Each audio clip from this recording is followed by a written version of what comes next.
Just imagine putting your child to bed at night and knowing that despite all of your efforts, your child is not safe.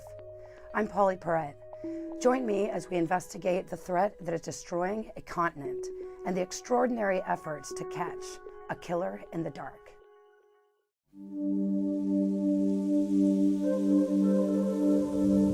Life on the African continent, its exquisite beauty, the symmetry of new beginnings, and primal passings. This is Africa's rhythm, its texture, and across the land, its formidable realities. We don't all fall sick on the same day, but today is this person, tomorrow is another one.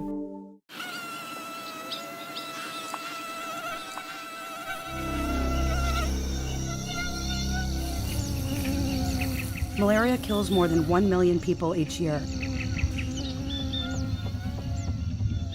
Every 45 seconds, a child in Africa dies of malaria.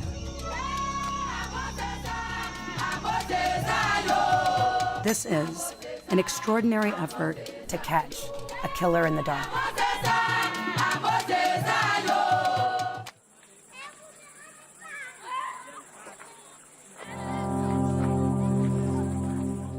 Each evening as the sun sets, a killer emerges, or rather a swarm of killers. Mosquitoes. Their bites will likely infect most of these villagers with malaria sometime in their lives.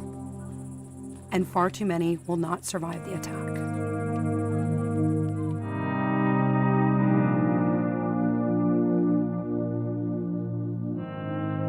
When the moon feigns a wink over the village of Tikanko, just outside the city of Bo, Sierra Leone, it signals the end of the day's searing heat and the start of the night's comfortable camaraderie.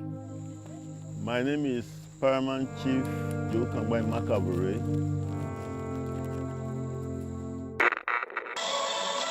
First, the main news in detail. In this rural community, Chief Makavure's radio is a prized possession. It's a connection to the outside world. But despite their interest in what's happening elsewhere, most of these villagers only recently learned that mosquitoes cause malaria, even though it results in one of the main reasons people are dying in this developing nation. When people became feverish and died, none of us knew why.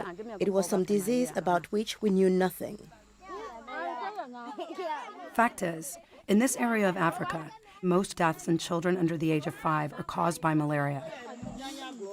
An educational campaign has begun to take hold. And now, the mosquito has become a feared adversary. The mosquitoes are as old as we are, and they were everywhere. When they bite us, they bite the father, the mother, the children. We don't have medication for them. Then you die. So that is why we call it the killer's disease.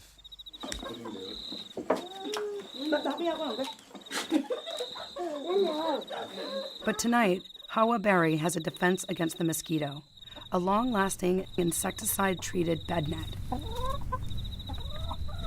The children settle in for the night, as do the chickens.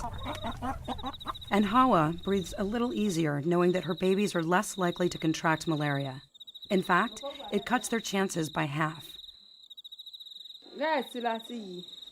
This bedtime routine is new to the family and to most everyone else in the village. It took an unprecedented effort to make the nets available to everyone.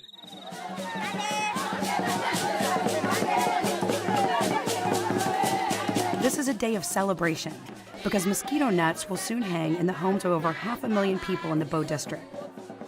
The campaign is the first of its kind, not because bed nets are being distributed, but because of the tremendous grassroots effort that has gone into making this happen. This community is achieving for itself what outside organizations could not. When the people have ownership, they are destined to succeed. We went from village to village and talked to them the importance of the bed nets. And malaria, kills.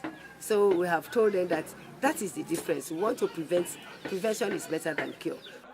The difference is the 3,700 local volunteers trained to go house to house, to educate, assist, and later return to see how the nets are being used. It's a far cry from simply handing out nets, which are sometimes resold, misused, or not used at all. Sometimes people go to the bushes to fishing with the nets, and we try to educate them not to do that. Then again, they use it as a shower cap. They cover their heads with it. Compared to the larger charities addressing malaria on a global level, this is a relatively modest troop of faith-based advocates, and they are sparking a revolution that is genuinely showing results. Before you go into their houses, most of them have started hanging up their bed nets. The United Methodist Church's Imagine No Malaria initiative partnered with like-minded organizations, the government of Sierra Leone, and religious leaders in the district. But with so many players, it was not easy. God is so good. Later on in the program, what it takes to cloak a community in bed nets. He's so good to us. That really says all that we want to say to you.